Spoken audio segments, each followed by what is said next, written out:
성령의 충만함을 받은 사람은 하나님 앞에 탄원하면 하나님이 만나주십니다. 만나주시는데 그냥 만나주시지 않고 마사지해 주시고 꼭 필요한 떡과 물을 주십니다. 저는 이 성경 구절을 읽다가 우리 하나님 너무 좋다고 막 만세를 불렀어요. 가끔 놀랍니다. 집에서 제가 묵상하고 준비하다가 깨달음이 오면은 막 좋아갖고 막 강아지처럼 막 돌아다닙니다. 그게 좋다는 얘기거든요. 어떻게 표현을 못하겠어요. 네 번째로 로뎀나무 하나님의 성전은요, 저와 여러분에게 하나님께 탄원해서 하나님을 만난 자들이 꿈과 믿음과 소망과 용기를 회복하는 자리입니다. 일단 회복했으니까 호렙까지 뛰어갔잖아요. 회복하지 못하고 어떻게 뛰어가겠어요? 그러니까 이곳에서 예배를 통해 하나님이 여러분 마음을 어루만져 주시면 사람에게 받은 상처가 없을 수 없거든요. 근데 치유하고 나서 받는 상처는 감당할 수 있는데요. 상처 나서 피난에다가 식초하고 소금 버무세요. 사람 죽습니다. 그러니까 우리는 상처를 안고 사는 인간의 존재지만 예배 가운데 하나님의 성령으로 치유함을 받으면요, 한 번 부러진 뼈가 다시 붙으면 옆에는 부러져도 그 자리는 안 부러진다 그러죠. 그렇기 때문에 상처받고 성령님의 싸매으로 고침을 받으면 똑같은 시험이 이겨냅니다. 물론 다른 종류가 올 땐 조금 어렵지만. 그래서 제가 오늘 네 번째로 이 말씀을 준비한 게 하나님 앞에 탄원할 때 하나님이 만나주는 축복, 그게 바로 엘리야와 같은 무너진 제단을 수축하는 예배자에게 주시는 놀라운 은혜라는 사실을 깨닫게 되시기를 바랍니다. 그 다음에 마지막으로 로뎀나무 하나님의 성전은 하나님을 만난 자들이 새로운 사명을 위해 새롭게 출발하는 곳입니다. 여러분 자녀들이 공부 잘 마치고 하나님 앞에 인격 잘 형성돼서 새로운 직장, 새로운 사명지로 당당하게 떠나는 모습 보면 헤어지는 건 아쉽지만 막 가슴이 벅차고 그러지 않으세요? 저는 저희 큰놈 중학교 보낼 때 가슴이 벅찼어요. 11개월 반 때 돌잔치 앞두고 언노운 바이러스가 들어가서 병명도 못 찾고 107도, 108도까지 올라갈 때 경기 안에서 다행히 뇌의 상태는 괜찮았지만 중환자실, 칠드런 하스피럴 중환자실에서 8일 만에 죽는 줄 알았거든요. 그때 하나님께서 깨달음을 주신 거다. 청지기로 이 땅에서 믿음과 신앙의 유산을 가르칠 의무가 있는 거지 하나님 자식이지 우리 자식 아니니까 척수 빼고 뭐 구부려가지고 검사하는 거 안 하겠다. 그냥 기도하고 하나님 앞에 맡기자. 그래가지고 닥터가 수도 없이 바뀌었는데 혈관에다가 항생주사를 놓으면서 회복이 돼갖고 살아나서 지금 중학교를 갔어요. 그러니까 죽었다가 포기했는데 하나님 살려주셨으니까 덤으로 산 삶이니까 그래도 공부 잘 못하면 속은 상해요.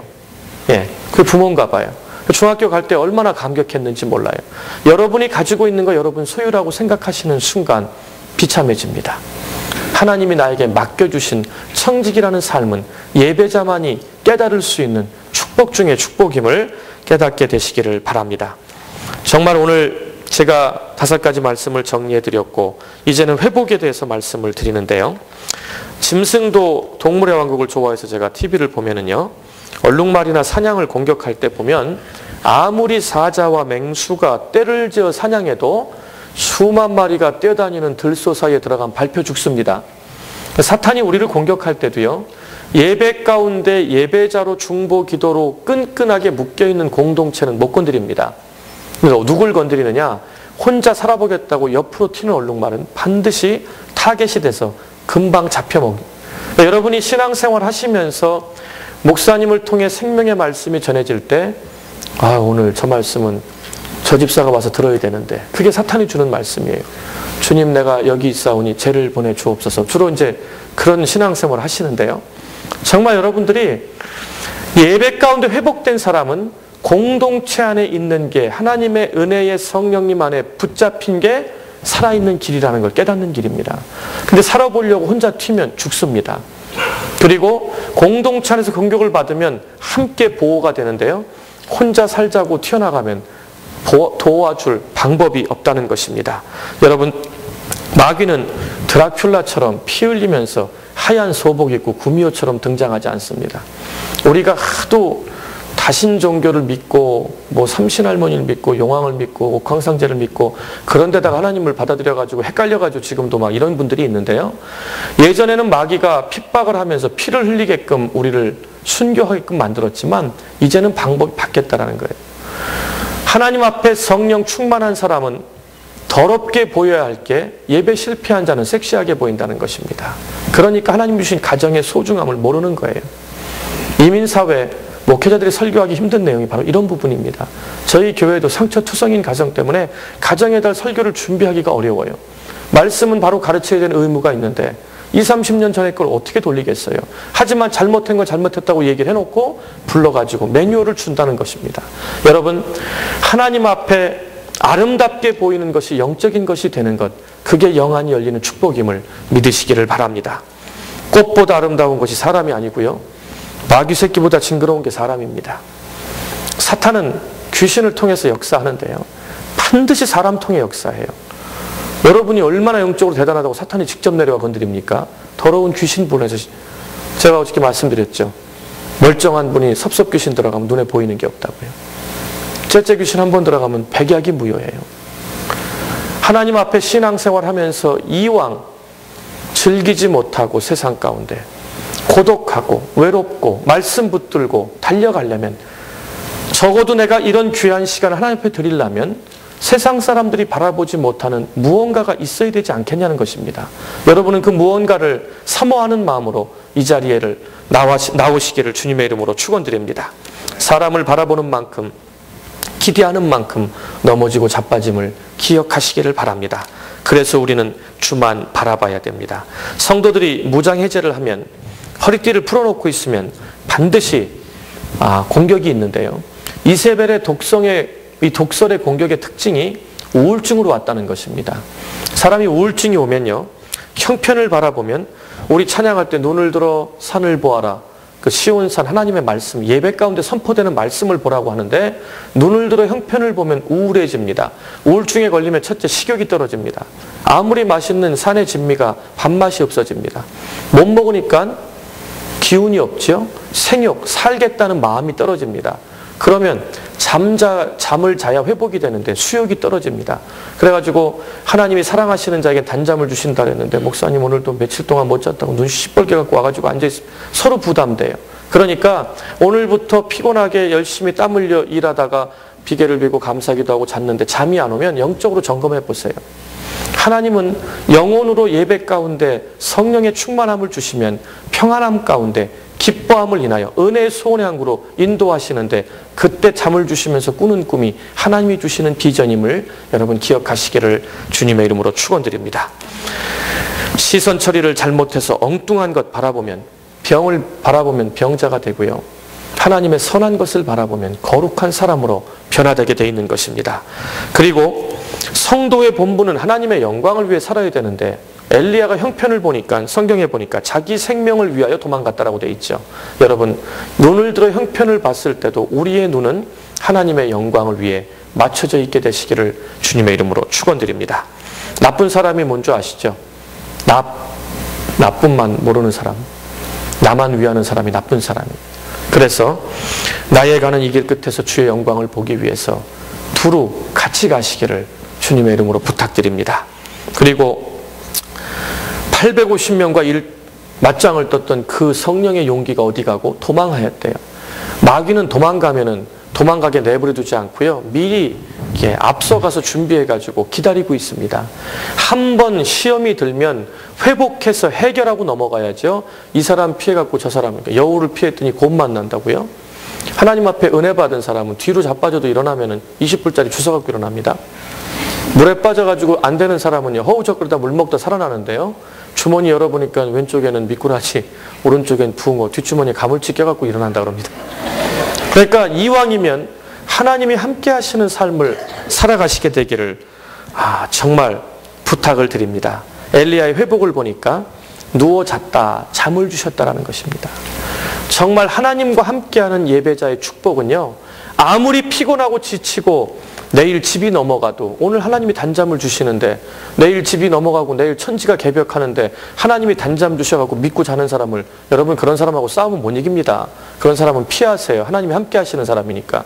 근데 요만한 일에도 근심 걱정하고 잠 못 자고 수면제 먹고 돌아다니는 사람은요, 상대 안 해도 본인이 쓰러져요.